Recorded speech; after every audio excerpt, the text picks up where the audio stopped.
ang kanyang pagkakamali. Sino ka? Asawa lang naman ako ni Nadia.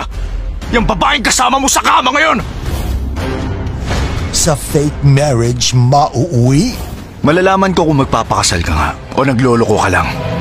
Kung may bala ka pa talagang makipagkita rito sa maharot na asawa ko, hindi ka na mabubuhay. Ang buwan naman ng pasabog ng Heart TV Asia ngayong 2022. Kung ang kasal na to ang makapagliligtas sa buhay mo, handa akong gawin to. Payag ako. Ingat ka dahil sabi nila, kung sinong inaayawan mo siya ang mapupunta sa'yo. Ang mangyayaring malaking kasalan. Secret ang kasal natin. Walang dapat makaalam.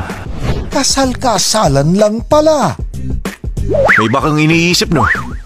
Itong singsing, ayokong isuot mo. Kuha mo? Hindi ako tumatanggap ng pagkatalo.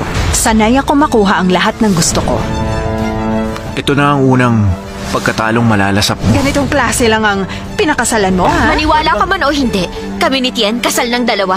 Pero hindi yan sapat para masabing nagmamahalan kayo. Sina Moy at Chen, ang bagong Thai couple na magpapakilig sa inyo gabi-gabi.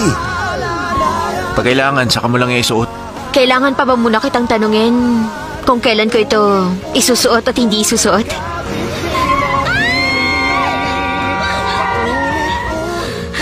Kaya bang i-fake ang pagmamahal?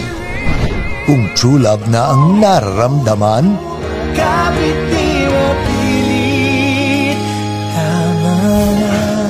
My Husband-in-Law, simula January 3, 10:20 ng gabi sa GMA.